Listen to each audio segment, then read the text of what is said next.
সবথেকে বড় স্পেশাল গুনাহগার হচ্ছে যিনি এক ওয়াক্ত নামাজকে ইচ্ছাকৃত ছেড়ে দেন, সবথেকে বড় গুনাহগার এই।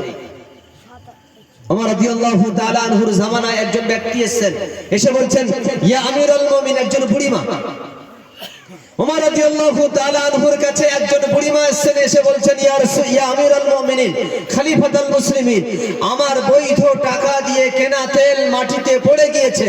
ইয়া আমিরুল মুমিনিন, এই তেলটাকে ফেরত দিতে হবে, না হলে কাল কিয়ামতের ময়দানে আল্লাহর সম্মুখে কিন্তু আপনাকে দাঁড় করাবো যে আমার বৈধ টাকা দিয়ে কেনা তেল, সুদের টাকায় নাই, জুয়ার টাকা নাই, হারাম টাকায় মানুষের ধোঁকা দিয়ে টাকা নয়, আমার বৈধ টাকা দিয়ে কেনা তেল, সেই তেল মাটিতে পড়ে গিয়েছে, মাটি সেটাকে শুষে খেয়ে নিয়েছে। ওমর রাদিয়াল্লাহু তাআলা আনহু, আপনি তাকে খলিফা বানিয়েছিলেন, আমার সেই বৈধ টাকা দিয়ে কেনা তেল ফেরানোর ব্যবস্থা করেননি। ওমর রাদিয়াল্লাহু তাআলা আনহু ফেঁসে গেলেন যে কি করব। ছোট্ট একটা চামড়ার পাত্র নিলেন, তাতে লিখলেন, আরবিতে লিখলেন যে মাটি তুমি বুড়িমার তেলটাকে ফেরত দাও, না হলে তোমার এই জায়গায় একটা বেনামাজির কবর তৈরি করে দেব। তোমার এই জায়গাতে একটা বেনামাজির কবর তৈরি করে দেব, মাটি বুড়িমার এই তেলটাকে ফেরত দাও, না হলে তোমার এই জায়গায় একটা বেনামাজির কবর তৈরি করে দেব।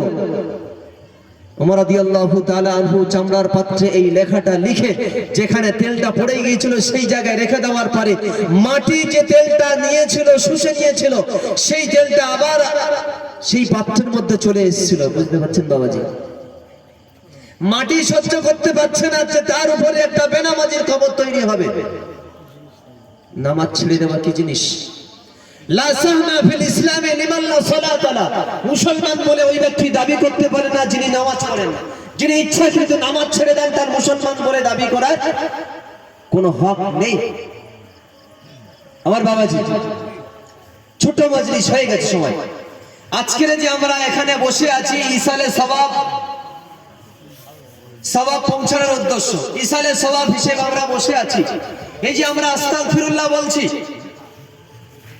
আমাদের যারা আব্বা মা আত্মীয় স্বজন মারা গেছেন তাদের জন্য আমরা পড়ছি, আল্লাহ রাব্বিরহামহুমা কামা রাব্বায়ানি সাগীরা, আল্লাহুম্মা গফির লাহু, আল্লাহুম্মা গফির লানা।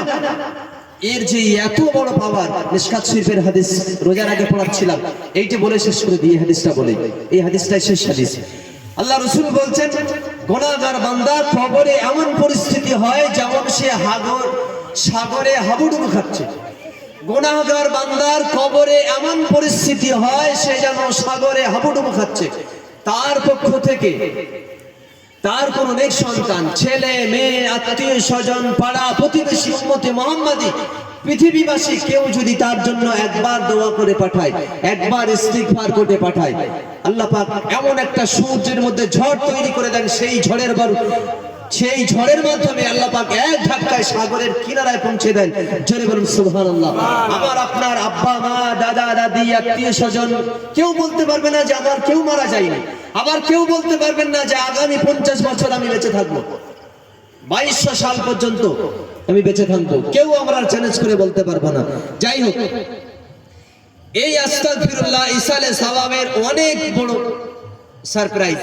একবার আপনি আপনার আব্বা মা, আত্মীয় স্বজন, পাড়া প্রতিবেশীর জন্য দোয়া করবেন, আল্লাহ পাক সাগরের ঝড় তুলে দেবেন। সেই ঝড়ের মাধ্যমে একদম এক ঝটকায় চলে যাবে, একদম চলে যাবে সাগরের কিনারায়, একদম সেখানে আপনার স্পেশাল রহমত বরকত শুরু,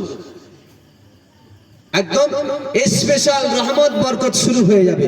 হাফেজ সাহেব আছেন, আজকে দোয়া করবেন, সংক্ষিপ্ত দুটো একটা কথা বলবেন। আল্লাহ পাক আমাদেরকে তৌফিক দিক। সময় সংক্ষিপ্ত, রাত হয়ে আসছে, রান্না বাড়া সব কমপ্লিট। কথাবার্তা বলায় কেউ ব্যথিত হবেন না, বলে ক্ষমা করবেন আমাকে। সংক্ষিপ্ত আকারে দুটো একটি কথা বললাম। হাফেজ সাহেব আছেন, গুরুত্বপূর্ণ আলোচনা করবেন বা দোয়াও করবেন। দরুদ শরীফ, আল্লাহুম্মা সাল্লি আলা